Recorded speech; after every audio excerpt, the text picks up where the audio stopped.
I love you. It's a tale as old as time. That's the wrong one, isn't it? Yeah, that's oh well. It's Cinderella. We're talking Cinderella today. I wish we were talking Beauty and the Beast, but let's be honest, Cinderella has been remade so many fucking times that it is really the tale that's old as time. Speaking of, I didn't expect to jump right into it, but hey, I led you there. I like I think I mentioned when we were doing the first batch of Disney movies, I'd like to go back to the origin stories of these great folk tales. Cinderella, right. Has been around forever. The first story that, of literary standpoint anyways, in Europe, she was known as Kinna. I'm not going to do that. So there's an Italian story by Basile, and then that was later adapted in French by Perrault. I think that's how you say his name. I don't know. That version, she is Cendrillon. Ooh. Yeah. That's a pretty name. It is pretty. But then there's also the Grimm fairy tale. Yeah. Aschenputtel, which translates to Ashfool. Fool. That's what her stepsisters mock her with. And actually so is Cendrillon, which is talking about the cinders, I believe. But this story had been around, like almost seemed to always been around, especially by the time that these people who are collecting folk tales and making them in collections, so far back that most cultures have a version of this tale. And in fact, they call it story type, I believe, 510. Let me pull that up. This is like a folklorist thing. And what are we, an educational podcast now? Yes. Story type 510. What is this shit? Damn it! I had it on the spot where it had the right number, but I believe it's. But anyways, it's persecuted heroine is what the story type is. Oh, gotcha. Yes, and there's what? All different versions. I think the best version, and they're not technically Cinderella tales, but they're kind of, in my opinion, they kind of are Charles Dickens novels. But it's just like instead of persecuted, you said persecuted heroine? Yeah, persecuted heroine, yeah.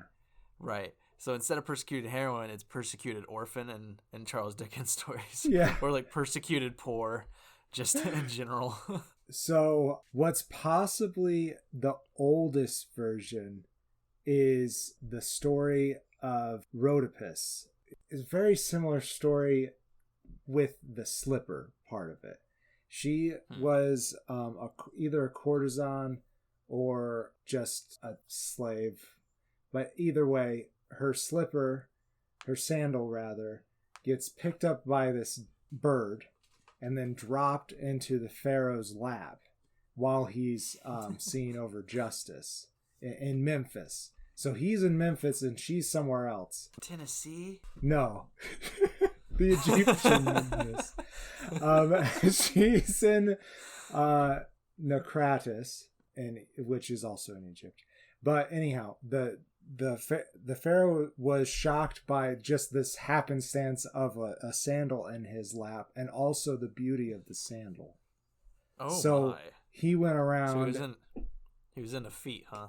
Yes, that's what I'm thinking.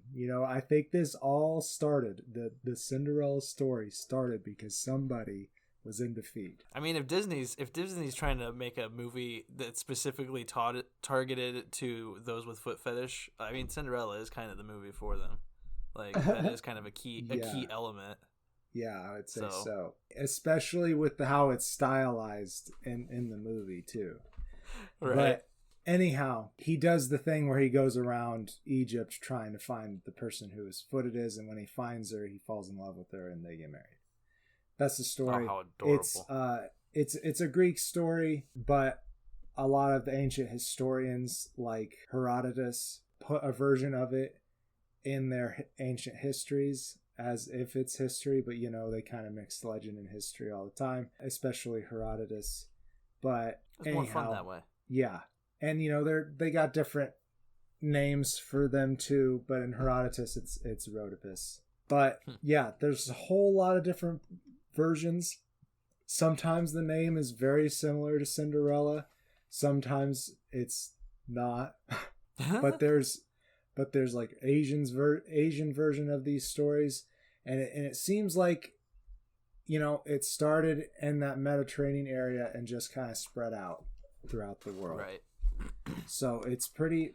I would say probably the oldest story Disney that we've dealt with, that Disney delved into. But I guess actually they did something with Greek myth and Fantasia or whatever, but that was stupid. Yeah, one of those weird shorts.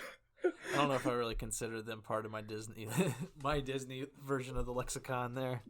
Yeah, I kind of forget most of the packaged films we've watched. Oh yeah. And if you guys listen to our series on that, you'll learn how we feel about those packaged films. Yeah, we powered through that fucker. That era, man. But I'm really excited about this. This is the first of the Silver Age.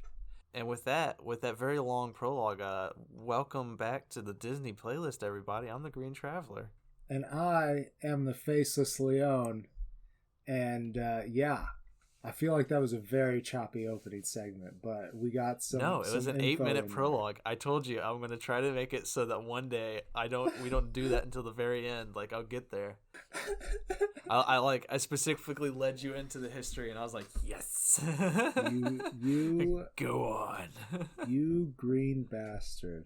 How dare you? But yeah, here we are back with Disney, the start of the Silver Age, their 12th film, 12th feature film. Yeah. Before we keep on going, I do feel like I need to apologize for that green bastard comment. That's just too far.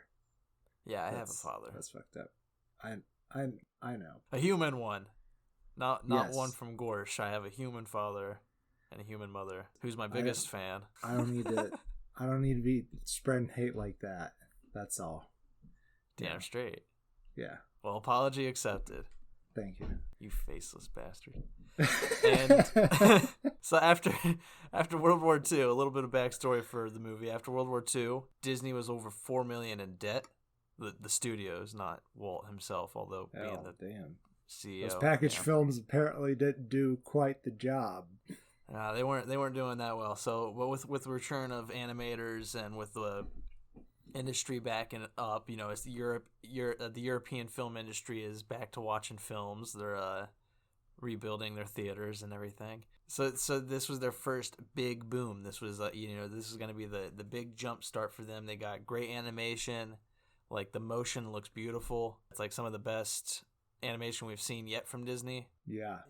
Every time somebody moves, it looks like a very realistic motion, because it kind of, I'm not sure if they did, but it feels like one of those films that they like shot in live action and like animated that, or they could have. It does seem very similar to Snow White, which is what they did there. Right. But I don't know. The mice. I guess they could have done like that with actors, and then just draw mice on top of that. There are some really good stuff with the mice. Like, I love how they use their tails to pick up the beads. I don't know, that's really funny to me. And like, they're also like the best fucking engineers too. Oh yeah. They're really fucking smart, except for the fat one. Yeah, well, he's not you. Like, he was living outside of the cultured mouses, right? Mice. That's right. And Mises, I love it. Shit. Yeah, but to synopsize Cinderella again, I should have looked this up. I'm interested in how many remakes Cinderella's had, because it feels like there's been so many fucking times this movie has been done over and over again. Like, they just did another live action version like a few years ago, and like it slipped under my radar because it was another live action remake, and I was just like, oh wait, was that Disney's live action remake of Cinderella, or was that just another group of people just taking the story? Oh yeah, and they always are like, we got this twist on it, or they're like, we're just doing the original story because we love telling this story. And we've already talked about how this story is over 2,000 years old, Right. like in some version or another. So obviously it must appeal to people in somehow, some way, because they keep on fucking doing it. Well, yeah, I mean, it is a good story, and that story is Cinderella's mother dies, I believe, and her father marries this cruel woman, and then the father dies, and then the cruel woman, her new stepmother, and her stepmother's two daughters make Cinderella their slave, Yeah. force her to do all the chores of the house, keep her locked away from society, and she lives a tortured existence. And then one day there is a ball, and her fairy godmother appears out of nowhere and makes her beautiful, like gets her prepared for the ball, sends her off. Well, Disney Cinderella never really stopped being beautiful. She always had it. But yeah, she fixes her rags, like you said, and gets her a carriage and turns her mice friends into horseheads and coachmen, and the dog's the footman. Yeah, it's ridiculous, man. I don't know. My whole problem with this movie and watching it this time around was, since it's been done so many times, and since I've seen the original so many times, I'm fucking bored with it. Yeah, like, I get that. Yeah, it's especially since this is the bare bones original tale. You know, there's no twists, no... I mean, it's not the original, but it's like, you know, the original in regards to Disney. And, you know, it is just basically very simple, elegant. It is nice. You know, it's a really good movie. But I don't know. It just has no more entertainment value and for me at all. Yeah, I can understand that. But I tried to watch this movie like I had never watched it before. Right. But I gotta say, like, we were talking right before we started recording, and I did not remember the shower scene this time around, and there is definitely a little itty bitty shower scene. Yeah. Naughty Disney. Disney hooked me immediately. Like, I was just like, hey. I was like, I forgot about this. Oh man. Yeah, that's how they get you. And then 20 minutes later, I was on my phone, and then there was what is the big song in this? The Bibbidy Bibbidy Boo. Like, oh, but yeah, sure, yeah. That one. Then that happens, and then I'm back in the movie. You know, I like it from then on. I really like Cinderella though. Cinderella, night and day, Cinderella. Yeah, I really like that one. I do like the mice. They're adorable. They are. They were the ones who sing that, right? Yes, they are. They're singing about her plight because she wouldn't. She doesn't complain about it. Because she's too good. Which that, like, okay, so I feel like a lot of people might argue that this story it's not extremely, like, strong from a feminist standpoint, because she does get rescued by this man who she barely knows. Right. But I would argue that she is a strong character because she has a lot of resilience. She does not lose her spirit even though she's in this awful situation. I would say that she actually works pretty hard. She does get help from her mice and other animal friends and her fairy godmother, but they only help her because they care about her. And if you got people who care about you like that, you obviously have to have something good going for you. Like, she just is a caring person. So I was honestly kind of surprised to find those strong character elements from Cinderella, because I was expecting to watch it and just be like, yeah, it's just a point A to point B, man saves damsel movie. But there really is a lot from Cinderella in this movie. Yeah, she's a much stronger character than I certainly remembered her being. I mean, I really just don't remember a lot of this movie. You know, I feel like the things I forgot were the mice. I forgot a lot of their scenes. I mean, I remember them now after watching it. I just mean from when I watched it as a child till now, because this is another one that I haven't watched since I've, probably in a decade. Right. I've seen a lot of the different takes on it by everybody else, but the original animation I haven't watched since I was a kid. And I forgot about the mice. And I was surprised it was an hour and 14 minutes long because I thought it was even shorter than that. Like, I thought it was like close to an hour. It flew by when I watched it, for sure. Oh yeah, it definitely does go. It is a breeze, but it seems weird to me that they stretched it beyond an hour because it just all I remember is Cinderella's plight, the wedding invitation or whatever, the ball comes, and then there's the godmother scene, the ball itself, and then the aftermath, and it's just like it all seems like such a easy condensed story, and it's like, how did you fit that in an hour and 14? Like it feels like it's more of like an hour or 50 minutes. Like, right? How do they stretch that out so much? I think one thing that I definitely forgot about but really kind of enjoyed was the King and the Grand Duke, both played by Louis Van Rooten.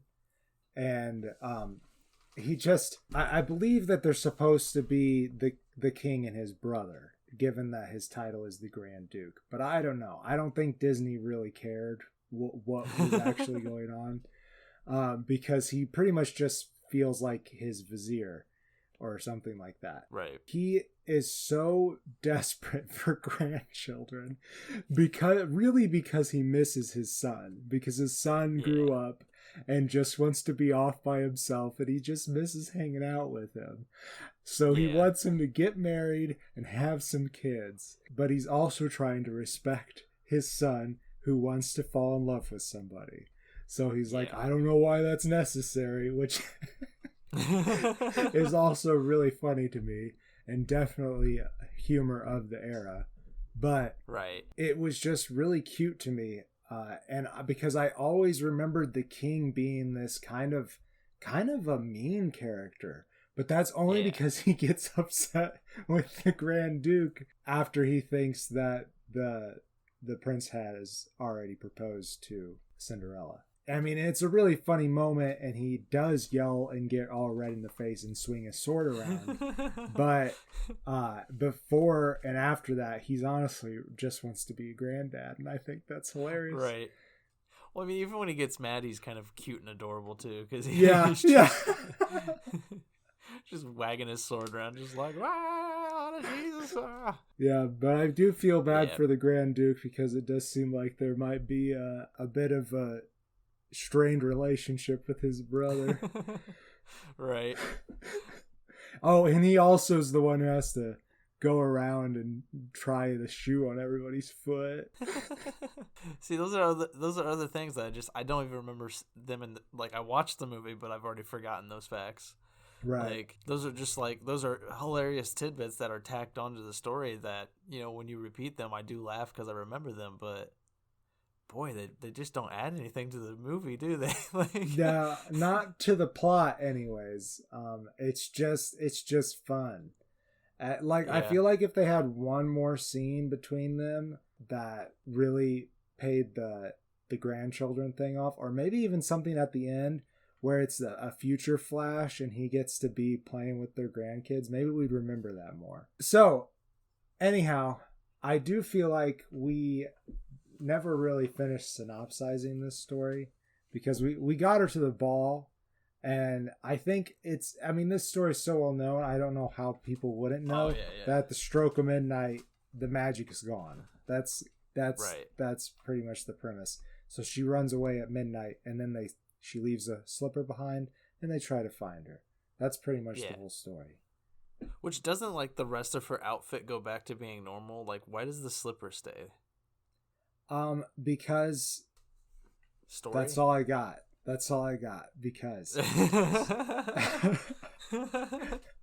maybe in a different version. So I have seen versions where the slippers are actually her mother's and they're a perfect fit. Gotcha. But there's no mention of that in this story, for sure. Huh. I like that. I don't know. It might just be how, I don't know. Fairies have a very mixed. Don't do this shit. Disney has not once ever explained how their magic works. Okay, but I was gonna say, in folklore, fairies there's more often than not they're being pretty malicious, So Yeah. maybe the fairy godmother, who does care about Cinderella, knew that she was going to stay too long and that she was going to run away. And she said, but I'll leave her this little souvenir / Right. maybe it'll lead them together eventually. But I don't really care. I just want to see what happens. And now I'm also thinking, if the slipper fits so well, why did it fall off? Like I know that's a question asked a lot, but it's just like she was going down a stair. She was going down a stair and just a single running. stair. Several. There were several actually. There were stairs, but when you go downstairs, like I'm sorry, at least my shoes that slip on and off. Like, okay, right. All right. So, you're saying, though, wouldn't that be so uncomfortable? And yes, it fucking would. First off, they are high heels. Second off, they're made out of glass. Yeah. And then she waltzed in them. Exactly. Like, she's already danced in them, so you have a knowledge that they stay on her feet because she's dancing in them. If anything, her feet swelled up. Yeah. This story does not make sense. 1.5 stars. Like, what the fuck? I'm not. That's not my real score. But yeah, well, Jesus. I mean, this is a short one so far. Yeah. But I'm really not sure like what else to say about. Yeah, I feel like Cinderella. most of our Disney ones have been half an hour or like shorter. Sure. Yeah. I wish I had more to say. I mean, I did a lot of research, but I mean, it's really just variations of the same thing. Like sometimes, most of the time, there is not a fairy godmother. Most of the time, she actually like wishes to something. Like in the Grimm's brother one, she wishes to a tree that she planted on her mother's grave. Other stories, especially in the more Eastern stories, her mother is reincarnated or her spirit is put into an animal. Sometimes it's a cow, and then sometimes it's a fish. And when it's a fish, usually the fish gets eaten. Yeah. After being mutilated, though, because Cinderella likes the fish, and then it gets eaten. So she takes the fish bones, and she plants them, and then a tree grows out of it, and the tree bestows the gifts upon her that make her ready for typically a festival, and she meets the king there. Does its limbs bear fish fruit? No, I don't know. I didn't read the stories. I read the differences of the stories. Yeah, I got as many questions with that one as I have with the Disney's animated movie.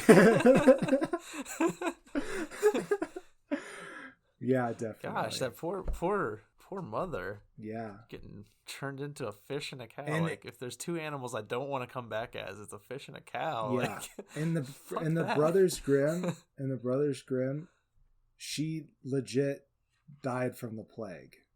The mother did. Oh, yeah. Yeah. They're. I mean, you might say that the Brothers Grimm are very grim. Yeah. Because like I don't know if we've mentioned. I don't think we've mentioned it yet on the episode.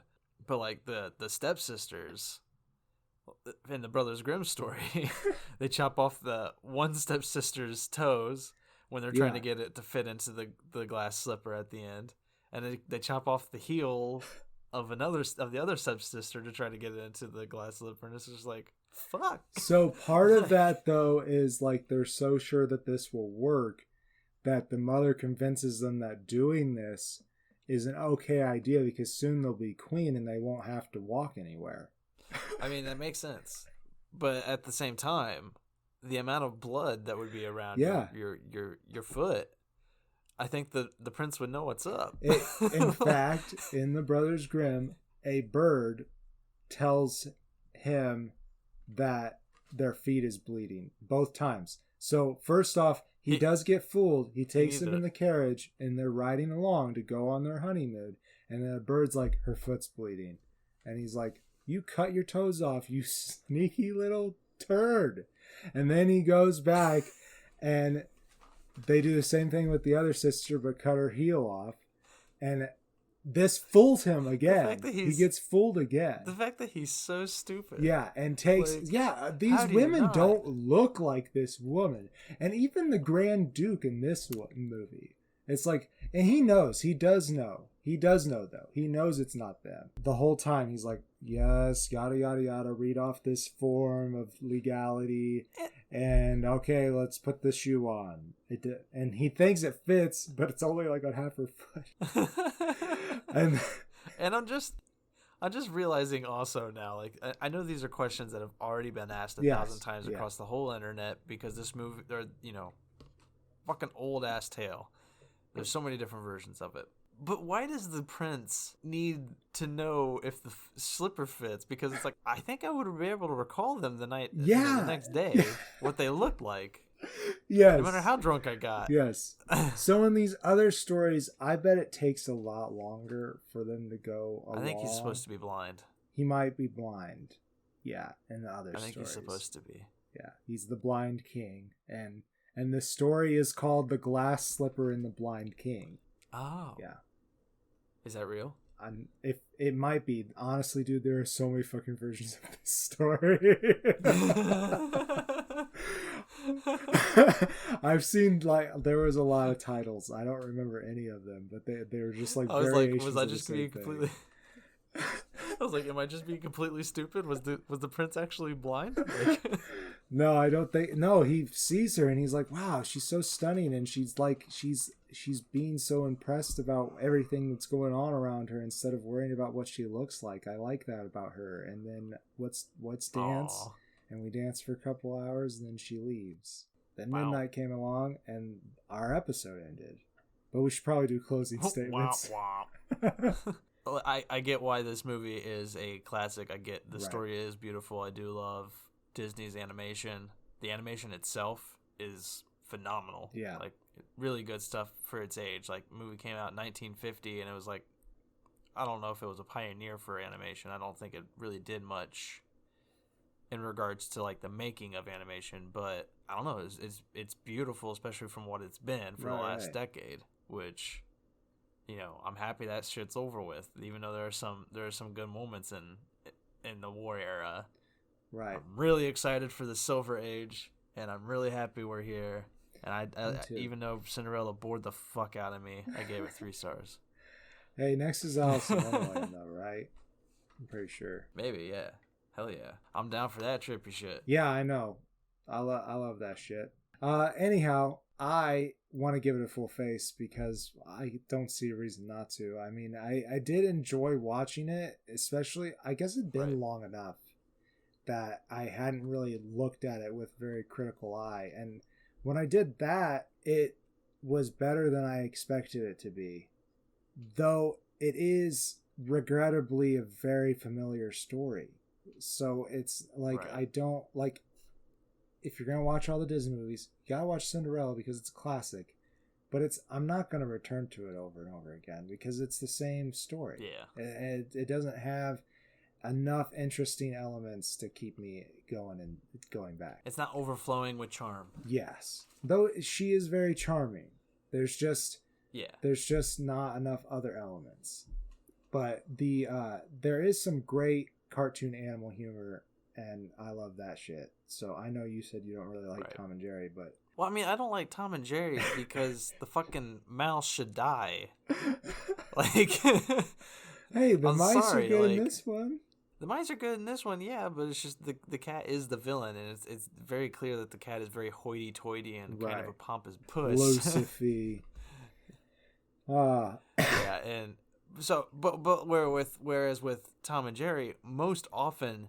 Tom is given the job of making sure that there's no mice in the house. He is doing what he is told by his owner, and he gets the shit beat out of him. While this freeloading rodent, he dies. Who doesn't give a damn. He dies. Yeah, but he never dies. I mean, you see his spirit, but it always goes back in at the end of the episode when the credits roll. I think that's death. No. The kids know what goes on. He had a lot more than 9 lives. I'll give him that. 90. It was in his contract. It was in his contract. If we're gonna do this, I want 90 lives. Make it 99. You fuckers. I'll steal it from you. Well, fuck, I don't know, man. I think that's our show. Yeah. Yeah, it was.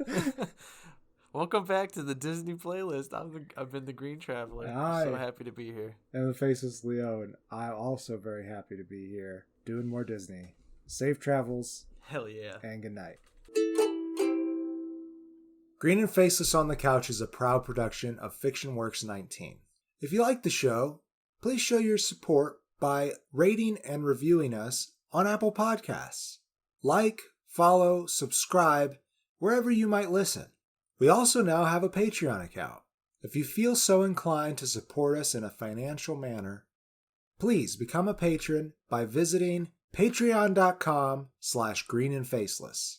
You can also find more information about us on our Facebook account or on the FictionWorks19 Instagram account. Thank you so much for listening.